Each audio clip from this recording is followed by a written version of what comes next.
12वीं की इतिहास की पुस्तक का ये चैप्टर 9 है, जिसका नाम है विदेशी यात्रियों के विवरणों के अनुसार मध्यकालीन समाज। इस चैप्टर में हम इब्न बतूता को देख रहे थे लास्ट वीडियो में। तो इब्न बतूता के बारे में हमने काफ़ी कुछ जानकारियाँ हासिल कर ली थी। आज का जो वीडियो है उसमें इब्न बतूता को ही हम आगे बढ़ाएंगे और हम देखेंगे कि इसमें और क्या जानने वाली चीज़ें हैं। तो इस वीडियो में जो हम खासकर देखेंगे वो ये है कि इब्न बतूता ने भारत का वर्णन करते हुए भारत के मुख्य कुछ शहरों का वर्णन बहुत अच्छी ढंग से किया है, जिसमें मुख्य रूप से दिल्ली है, दौलताबाद है और ग्वालियर है। तो हम ये देखेंगे बारी बारी से कि उसने किस नगर के बारे में क्या क्या कहा है और किस नगर का विवरण उसने किस प्रकार दिया है। तो हम स्टार्ट करेंगे दिल्ली से। तो दिल्ली के बारे में उसने जो कहा है वो हम लाइन टू लाइन पढ़कर हम देखते हैं और आपको बताते जाएंगे।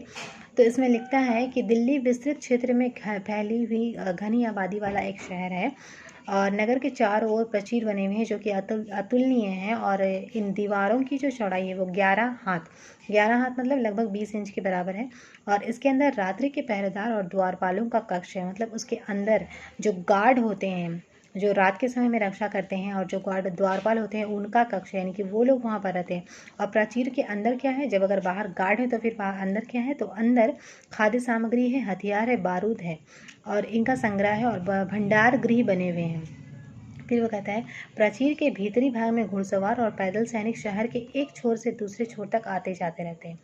कहने का मतलब ये है कि दिल्ली जो शहर है उसके बाहर चारों ओर एक दुर्ग टाइप बना हुआ है जिसको प्राचीर कहा जाता है। बड़ी बड़ी ऊंची ऊंची दीवारों को प्राचीर कहा जाता है। तो ये क्या है, ये एक तरह से दुर्ग है और दुर्ग के अंदर जो है वो दिल्ली शहर सुरक्षित है।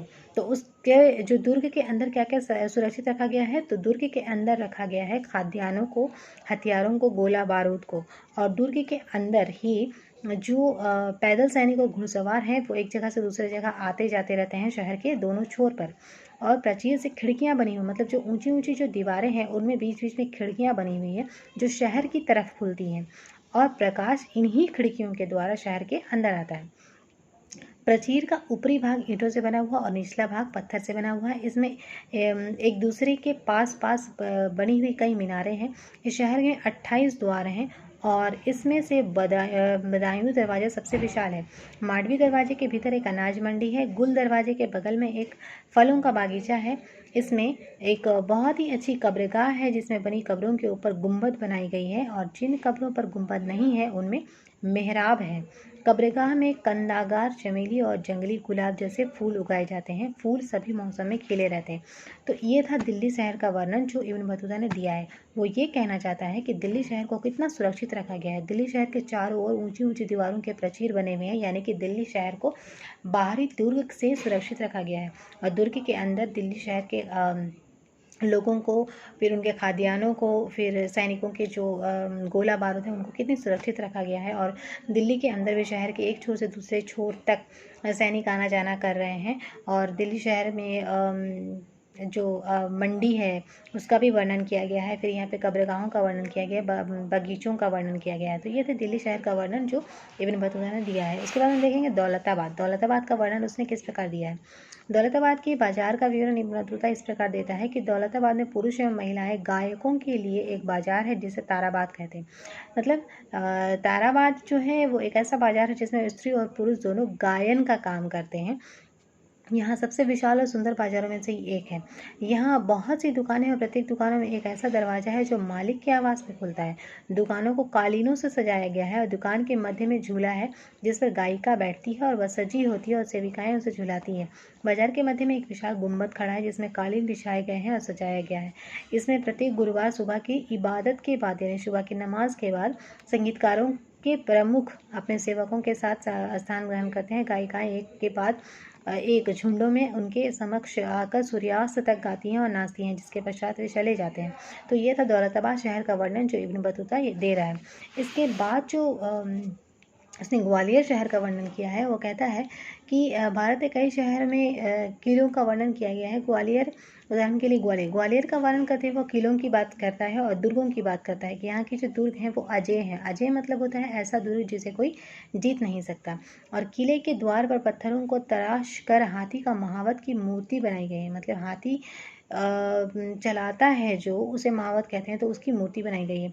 और दूर से देखने पर यह सचमुच का हाथी दिखाई देता है। किले के नीचे एक अत्यंत सुंदर नगर बसा हुआ है जिसे सफ़ेद पत्थरों से तराश कर बनाया गया है। शहर के अधिकांश निवासी हिंदू हैं। अलाउद्दीन खिलजी के पुत्र खिज्र खां, अबू बकर खां और शादी खां को ग्वालियर किले में ही कैद किया गया था, जहां उनकी क्रूरतापूर्ण हत्या कर दी गई थी। तो यह था इब्न बतूता के अनुसार भारत के कुछ शहरों का वर्णन, जिसमें हमने दिल्ली को देखा, दौलताबाद को देखा और ग्वालियर को देखा। अब हम आगे देखेंगे कि इब्न बतूता अपने विवरण में यहाँ के संचार प्रणाली के बारे में क्या कहता है।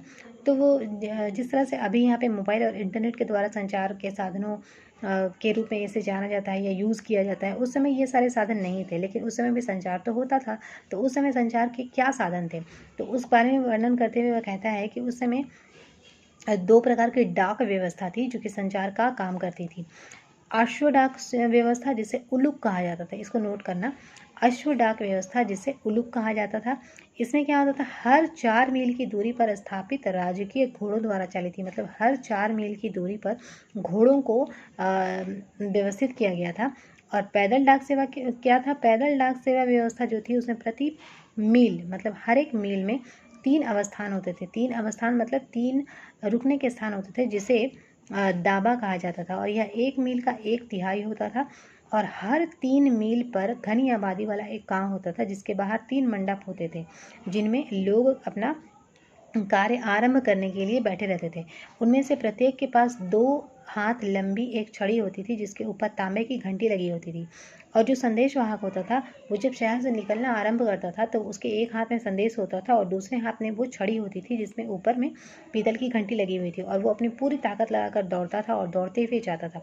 और जैसे ही उसकी घंटी की आवाज़ आने वाले दाबे में बैठे हुए व्यक्ति को सुनाई पड़ती थी, तो वो सतर्क हो जाता था। वो चलने के लिए, दौड़ने के लिए स्टार्ट हो जाता था। और वो जैसे ही पहला वाला संदेश वाहक उसके पास पहुंचता था, तो वो उसके हाथ से संदेश और ले लेता था और उसके हाथ से छड़ी ले लेता था, और फिर वो दौड़ना शुरू करता था।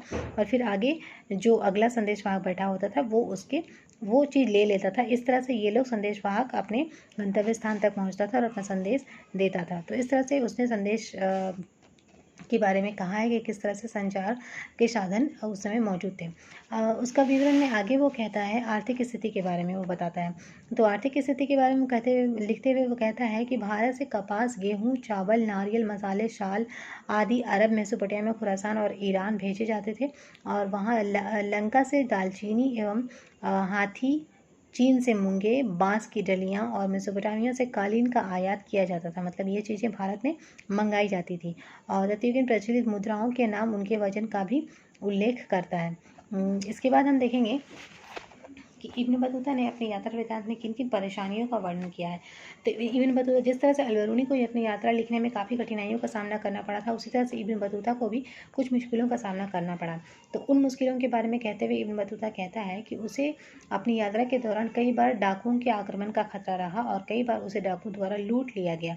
इब्न बतूता जब तेंजियर से पहली बार यात्रा पर निकला था, तब वो अकेला था और उत्साह के साथ निकला था, मगर इन डाकुओं के हमले ने उसे अकेला चलने के लिए हौसले को उसका परास्त कर दिया। मतलब वो काफ़ी जो है वो उसका हौसला पस्त हो गया था। और बाद में अपने साथियों के साथ कारवां में चलना पसंद करने लगा। उसका अकेले चलने की उसकी हिम्मत जवाब देने लगी और फिर वो बाद में कारवां में चलने लगा। मगर मुल्तान से दिल्ली जब वह कारवां के साथ ही जा रहा था, उस समय भी कारवां पर डाकुओं का हमला हुआ और उसके कई साथी मारे गए। इब्न बतूता कुछ साथियों के साथ घायल अवस्था में बड़ी मुश्किल से अपनी जान बचा पाया था। तो लंबी यात्राओं में डाकू ही नहीं बल्कि बीमारी ने भी कभी कभी उसे बहुत ज़्यादा परास दिया, क्योंकि किसी भी व्यक्ति के इतनी लंबी यात्रा करना बहुत ही मुश्किल का काम होता है। तो इसलिए यात्रा के दौरान कई बार उसे ऐसा भी हुआ कि वो बीमार पड़ गया था। और एक बार उसे ट्यूनीशिया शहर की यात्रा पर जाते समय उसे बहुत तेज़ बुखार हो गया था और एकाकीपन का आभास हुआ, मतलब अकेलेपन का उसे एहसास हुआ। उसने इस बात का विवरण अपनी यात्रा में लिखा है वृत्तांत में और कहा है कि अपने एकाकीपन में मैं इतना उदास हुआ कि अपनी आंखों से आए आंसुओं को रोक नहीं सका और बहुत रोया। तो जिस प्रकार अलबरूनी को अपनी यात्रा वृत्तांत में कुछ मुश्किलों का सामना करना पड़ा, इब्न बतूता को भी मुश्किलों का सामना करना पड़ा, लेकिन उसकी मुश्किलें अलबरूनी की मुश्किलों से थोड़ी अलग थी। तो इस तरह से इन तमाम मुश्किलों के बावजूद भी इब्न बतूता ने अपनी पुस्तक को लिखने में, अपनी पुस्तक का विवरण देने में सफलता प्राप्त की और आज हमारे पास रेहला जैसी ऐतिहासिक किताब है, जिससे हमें मध्यकालीन समाज के बारे में काफ़ी महत्वपूर्ण जानकारियाँ मिलती हैं। तो यहाँ पे इब्न बतूता समाप्त होता है। नेक्स्ट वीडियो होगा, उसमें हम लोग बात करेंगे फ्रांसिस सॉरी टैवर्नियर की बात करेंगे हम लोग, ठीक है। तो नेक्स्ट वीडियो में टैवर्नियर से मिलते हैं हम लोग। इस वीडियो को यहीं पे एंड करते हैं। Thank you.